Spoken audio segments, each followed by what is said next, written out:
Bonjour. Je consacre une autre vidéo à comment choisir son avocat. Elle pourrait vous être utile si vous envisagez de changer d'avocat. J'en consacrerai une autre à la question des honoraires. Comment sont-ils fixés? Comment éventuellement les contester? Abonnez-vous à la chaîne avec demande de notification pour être informé de toutes les prochaines vidéos. Pourquoi changer d'avocat en cours de procédure? Justement, un désaccord sur les honoraires peut en être la cause. Vous en avez assez de payer au moindre appel téléphonique à votre avocat, vous doutez du décompte des heures qu'il estime avoir passé sur votre dossier, vous n'êtes pas satisfait du résultat. Si le jugement est déjà rendu, le changement d'avocat concernerait un éventuel appel de la décision, ce qui veut dire qu'on recommence devant une juridiction supérieure, le plus souvent la cour d'appel. À la question « ai-je intérêt à faire appel ?», je consacre aussi une vidéo. Heureusement, il est possible de changer d'avocat à tout moment. Évidemment, il vaut mieux le faire tout de suite, avant qu'il ait fait la moindre démarche. Donc, en fait, ça revient non pas à changer d'avocat, mais à ne pas prendre celui qu'on a rencontré une fois parce que le courant n'est pas passé ou pour toute autre raison. Si ce n'est pas au tout début, donc avant même que l'avocat ait fait la moindre démarche, il vaut mieux le faire après le jugement, si on envisage d'en faire appel, comme on l'a dit. Et si on a perdu en première instance, on peut s'interroger sur la performance de son avocat, surtout s'il vous a dit « il n'y a pas de problème, on va gagner, l'affaire est pliée ». Si après l'échec, il vous dit « ces juges sont nuls, on va faire appel et on va le leur montrer », vous pourriez encore plus être tenté de changer de prestataire. Je force le trait, évidemment, mais une caricature est une déformation d'une certaine vérité ou d'une possible vérité. La justice n'est pas un combat de boxe ou un match de foot, encore qu'en sport aussi, il y a des matchs nuls, des victoires étriquées et des raclées. Et comme le droit est le royaume de l'interprétation, d'où découle un considérable aléa judiciaire, il n'est pas toujours, voire il est souvent impossible de prédire le résultat, même si on peut avoir une certaine idée, parfois assez précise, de ce que les juges peuvent dire. Souvent, une chose et son contraire d'ailleurs. J'y consacre plusieurs vidéos sur cette chaîne. Mais l'avocat doit informer son client de cet aléa judiciaire. Et s'il ne le fait pas et que le procès est perdu, cela peut introduire le doute dans l'esprit de son client. Changer de cheval au milieu du gué, donc changer d'avocat en pleine procédure, c'est la situation la plus délicate, non pas pour des raisons juridiques ou parce qu'il y a un différend sur les honoraires.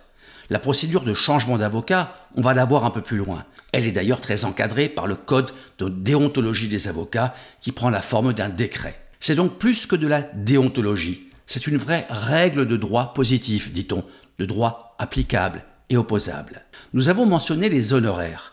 Et même si le changement d'avocat a d'autres raisons, la démarche peut engendrer un surcoût. Pourquoi? Parce que l'ancien avocat sera fortement tenté, à tort ou à raison, de considérer qu'il a déjà effectué des démarches et des travaux qui n'ont pas été payés. Si par exemple, vous lui deviez encore 1 000 € à payer avant ou après l'audience, cela ne signifie pas que cette somme ne concernerait que l'audience. Il y avait le travail en amont qui n'a pas forcément été entièrement payé par un règlement partiel préalable, un acompte si vous préférez. Là, on déboucherait sur un contentieux sur les honoraires, mais on a dit que ce n'était pas le sujet de cette vidéo. En général, sauf si l'avocat exagère, on va dire qu'il est normal ou légitime, en tout cas habituel, qu'il vous demande quelque chose lorsque vous le congédiez. Et quid du nouvel avocat? Il ne va pas forcément fixer ses honoraires comme s'il reprenait le dossier à zéro, puisque le travail a déjà été prémâché par son confrère et d'une certaine manière par l'avocat adverse. En gros, on sait à peu près où on en est. Mais pas forcément. Ça dépend justement de l'avancement de la procédure. Mais même si vous preniez un nouvel avocat juste avant l'ultime audience, audience qui dans un procès civil n'a souvent pas beaucoup d'importance, puisque la procédure est avant tout écrite. Mais même dans cette hypothèse, le nouvel avocat va devoir étudier le dossier et vous facturer plus que son quart d'heure de plaidoirie et le temps passé pour aller et revenir du tribunal. Donc, ça vous coûtera plus cher si vous changez d'avocat. C'est pas toujours vrai. Si le premier était très cher et que la procédure est loin d'être terminée, ce sera peut-être moins cher au final de changer en cours de procédure.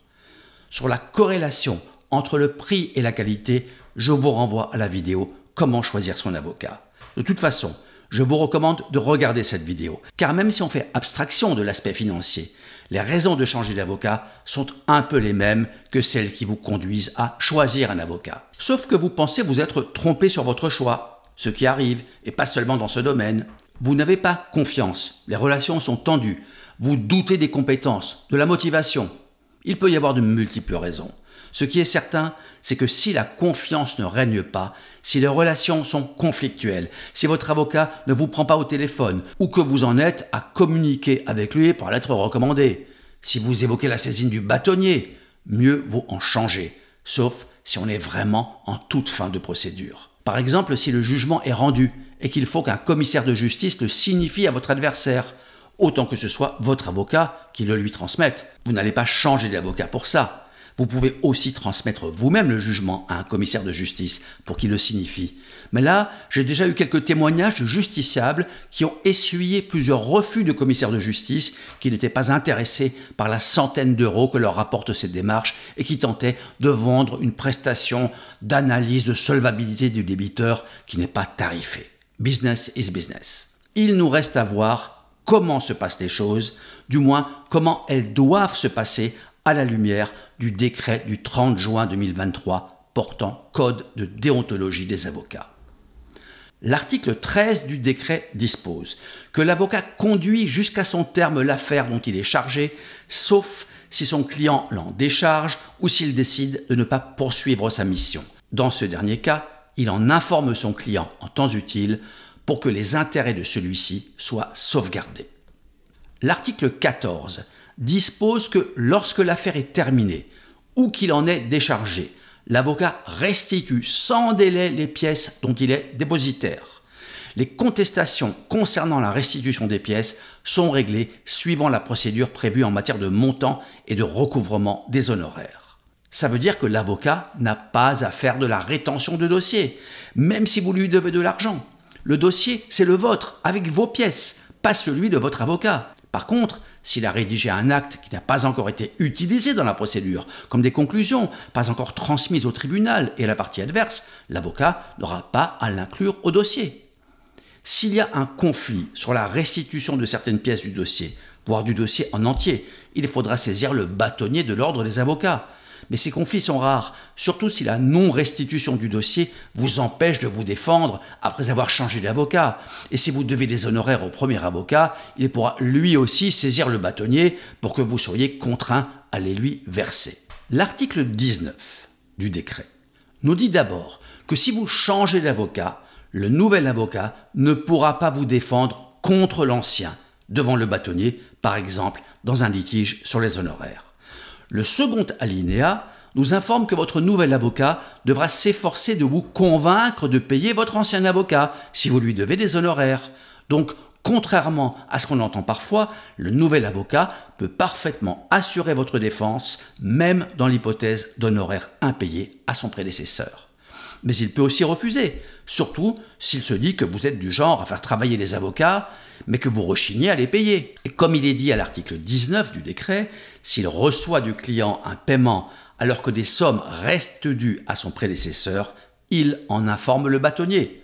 Ça ne changera pas forcément grand-chose, mais ça peut montrer que si vous n'avez pas payé le premier avocat, ce n'est pas parce que vous ne pouvez pas, mais parce que vous ne voulez pas, à tort ou à raison.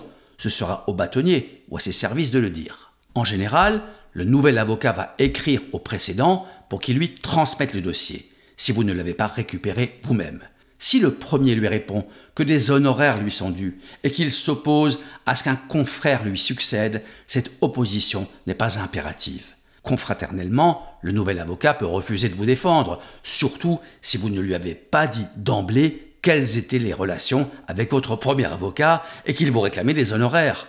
Mais tous les avocats n'ont pas les moyens de faire la fine bouche et de refuser un client au nom de la confraternité. Business is business, on nous dit. Et les avocats sont des prestataires de services qui doivent gagner leur vie, ce qui est souvent plus difficile que le grand public ne l'imagine.